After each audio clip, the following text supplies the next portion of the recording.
Investis tout dans ton entreprise. Ça, on l'entend encore trop souvent. Donc j'ai envie de te parler, justement de l'investissement au sein de ton entreprise de manière un peu différente, si ce n'est même très, très, très différente.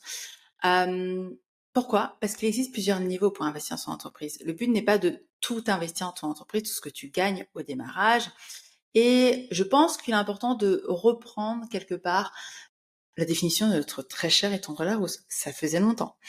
Donc, Larousse nous dit que l'investissement, c'est quoi? C'est placer des fonds dans quelque chose potentiellement d'extérieur, en vue d'en tirer un bénéfice. Ok, donc ça, c'est génial.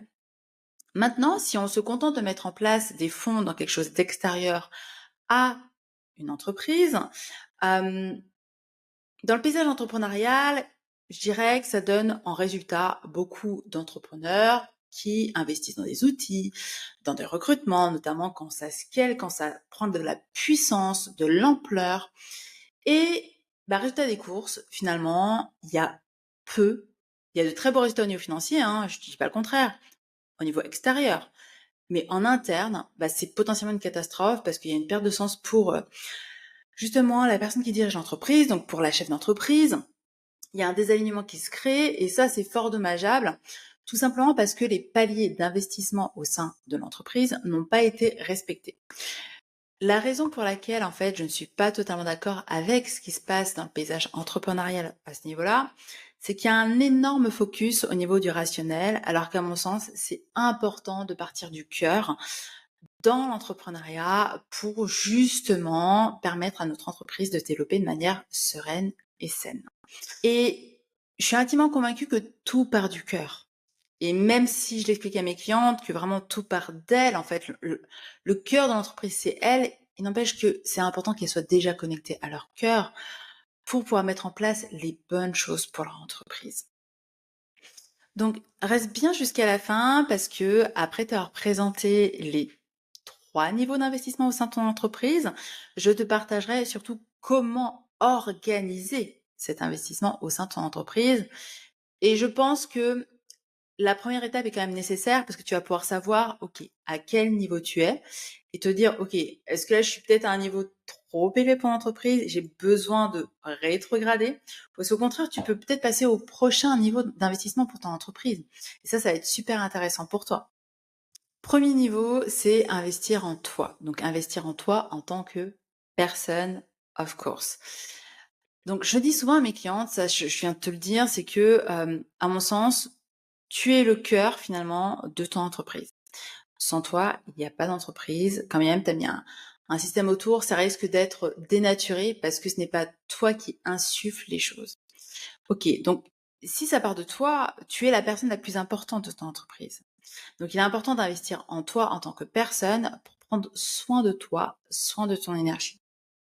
Parce qu'en réalité, c'est toi qui assure le développement de ton entreprise. Alors, dit comme ça semble logique.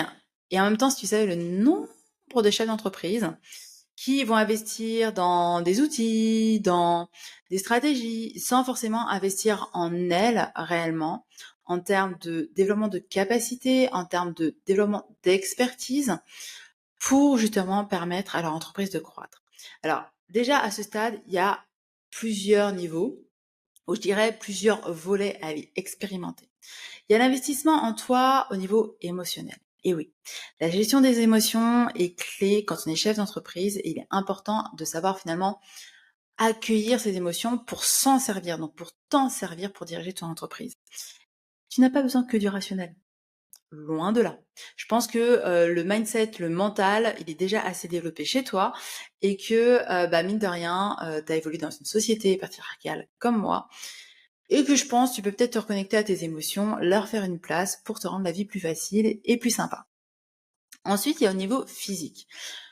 Ton énergie est extrêmement précieuse. Donc, si tu ne t'accordes pas du temps pour prendre soin de ton énergie, du temps dans ton agenda, donc qui est vraiment inscrit de manière aussi importante qu'un rendez-vous avec un client, ça passe à la trappe. Donc, prends ce temps. Autorise-toi justement à intégrer dans ton agenda des temps avec toi pour prendre soin de toi. Ensuite, il y a le niveau spirituel. Alors, chacune d'entre nous, on a une spiritualité différente dans le sens où derrière le mot spiritualité, on va y mettre une signification, une définition différente. Et ce n'est pas la même chose qui va nous faire vibrer. Donc c'est important déjà que tu sois au clair avec, ok, c'est quoi ta spiritualité à toi? Parce que tu as le droit qu'elle soit différente, totalement différente des membres de ta famille, de ton couple, peu importe. Et après, c'est de la nourrir. Pourquoi? Parce qu'en fait, c'est elle qui va te permettre de rester aligné à ce qui est important pour toi au sein de ton entreprise. Donc quelque part, d'aligner et de réaligner en cas de besoin ton entreprise. Cette spiritualité qui est peut-être mise à l'écart mériterait d'être peut-être un peu plus mise en avant. Donc c'est pareil, si tu n'as pas de temps pour ta spiritualité aujourd'hui, peut-être intègre-le dans ton agenda et ensuite quand ça deviendra plus fluide pour toi, tu t'y connecteras de manière, je dirais, beaucoup plus souple. Ensuite, il y a le niveau intellectuel, tu sais, ce fameux mental. Alors, je pense qu'il est important de le nourrir de manière stratégique, parce qu'à défaut, il va prendre trop de place, et du coup, ça va te demander trop d'énergie de le repositionner à la bonne place. Donc quand je dis le mettre à la bonne place, ça veut dire t'en servir et le nourrir pour qu'il serve les intérêts de ton entreprise, pour qu'il serve la vision de ton entreprise, la stratégie. Et quand je dis la vision de ton entreprise, of course, tu intègres également ta vision. La vision de ton entreprise va avec ta propre vision personnelle. Il n'y a pas l'un sans l'autre. C'est impossible puisque tu es au cœur de ton entreprise. Et en réalité, que tu veuilles ou non, ces 4 volets sont indispensables pour développer déjà correctement, pour te développer toi, pour vraiment investir correctement en toi et pour développer ton entreprise de manière, je dirais, la plus fluide possible. Alors, point important qui va te permettre de savoir si tu investis ou pas dans ces 4 volets-là, c'est le temps que tu y passes, les pensées que tu y mets, l'argent que tu y mets et l'énergie que tu y mets. S'il y a aucun des 4 dans les 4 volets, tu commences au fur et à mesure par un step. D'accord? Tu peux choisir un volet qui te parle le plus et tu y poses une action. Tu attends qu'elle soit devenue régulière, c'est-à-dire que ce soit devenu réellement une habitude pour toi, et ensuite tu peux passer à la suite. Sinon, si tu ne veux pas prendre le temps de cette introspection, il y a une manière beaucoup plus efficace. Tu prends ton planning et tu regardes ce qui est indiqué. Tu vas très très vite savoir et très très vite comprendre si tu mets ton énergie, ton temps, tes pensées et ton argent sur le développement, sur le fait d'investir en toi ou pas. Et ça, c'est la base. C'est-à-dire que c'est quelque chose par lequel tu commences et que tu vas continuer sur la durée. C'est juste que ça va être ensuite dans des proportions différentes par rapport au développement de ton entreprise, par rapport à là où elle en est. Le deuxième niveau, bah finalement, c'est d'investir dans ton entreprise. Alors là, on ne va pas y rester forcément très longtemps, mais je vais quand même te donner des warnings, des petits indicateurs pour te dire, ok, là je suis sur la bonne voie ou là potentiellement je m'écarte largement. Quand je te dis investir dans ton entreprise, ça va être quoi? Bah, ça va être investir dans des outils, investir dans le recrutement de personnes, des ressources humaines réellement, qui vont t'aider à amener ton entreprise au prochain niveau. Alors, lorsque je rencontre mes clientes, ça arrive souvent qu'elles considèrent que parce qu'elles génèrent plusieurs dizaines de milliers d'euros, voire des centaines de milliers d'euros, c'est ultra fluide à ce niveau-là. Sauf que généralement, elles ont oublié du coup la première étape et potentiellement, elles omettent également la troisième étape alors qu'elles pourraient très bien le faire. Ce que je veux que tu comprennes, c'est qu'en fonction du niveau où en est ton entreprise, tu auras finalement un niveau budgétaire à respecter aussi pour investir dans ton entreprise. Sauf si tu es en mode start-up, parce que la logique est totalement différente. Là, tu es plutôt en mode perte en démarrage et c'est volontaire parce que le seul objectif, c'est justement la vente de l'entreprise à justement un gros groupe qui va l'intégrer et qui va lui permettre de scaler sur la durée. Mais ça, c'est une logique différente. Si tu es dans l'entrepreneuriat entre guillemets classique, que ce soit en ligne ou en physique, tu ne peux pas investir dans ton entreprise de manière, je dirais, incohérente par rapport au chiffre d'affaires qu'elle génère actuellement. Donc essaye de voir ça, parce qu'à défaut, tu risques de la mettre dans le rouge et de te mettre également dans le rouge inutilement, alors que pour autant, c'est un danger qui pourrait être vraiment évité. Donc bien évidemment, en fonction du niveau, tu vas associer un certain montant. Exemple concret, si tu es à 100 000 euros de chiffre d'affaires, il y a bien évidemment déjà ton salaire que tu dois dégager, Je te parle des différents principes de gestion financière et des principes universels de gestion financière que tu peux implémenter dans ton entreprise dans un autre épisode. Donc, je t'invite à aller le voir.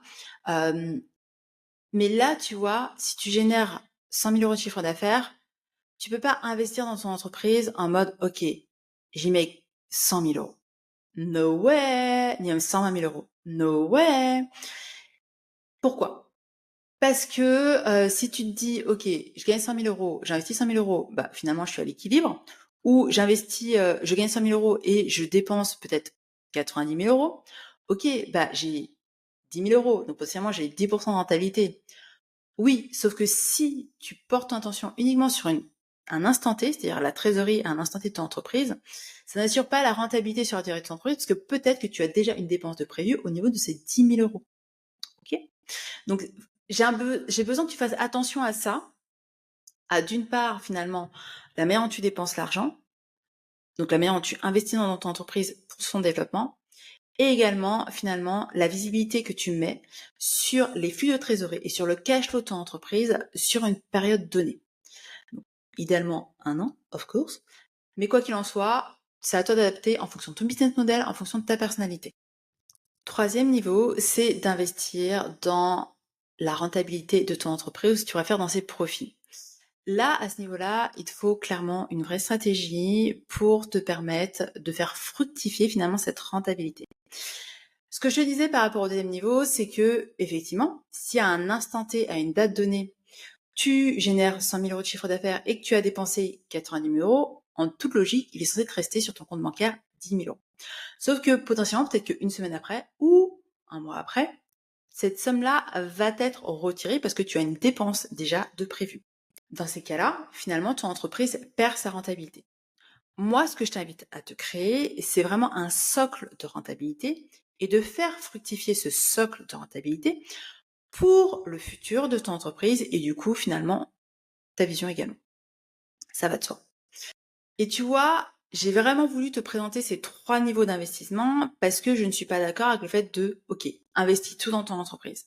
Non, à mon sens, il faut investir en soi pour se former, investir dans son entreprise pour la développer, même si tu sais très bien que le premier est indispensable, et investir dans les profits, dans la rentabilité de son entreprise pour récolter les fruits finalement de l'entreprise, du travail, de l'argent qui a circulé en elle.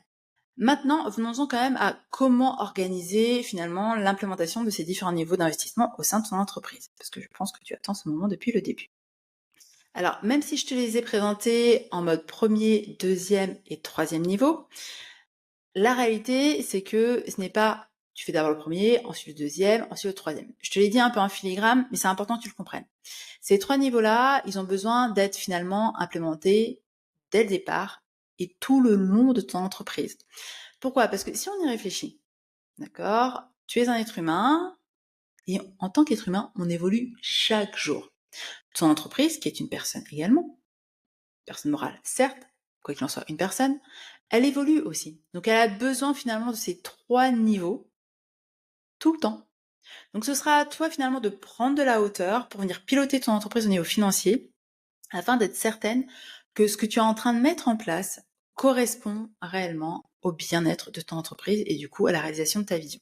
Donc ça, tu peux le faire très facilement avec un plan de route, une stratégie que tu mets en place en amont et juste des indicateurs pour te permettre de suivre ça sur la durée et que ça prend très très peu de temps. Maintenant, si tu l'as pas encore fait, juste peut-être apporte de la clarté sur l'état actuel de ton entreprise. Parce qu'en tous les cas, ça va t'aider justement à passer au prochain step et à te dire, OK, là où est-ce que je ne me formais pas, où est-ce que j'ai besoin de me former, dans quel finalement volet j'ai besoin d'aller pour me former. Est-ce que c'est au niveau intellectuel, est-ce que c'est au niveau émotionnel, est-ce que c'est au niveau spirituel, est-ce que c'est au niveau physique. Pareil, par rapport à ton entreprise, est-ce que potentiellement là, tu as peut-être trop investi en elle ou peut-être pas assez, parce que l'inverse est également possible. Et est-ce que tu as mis en place quelque chose pour investir dans la rentabilité de ton entreprise?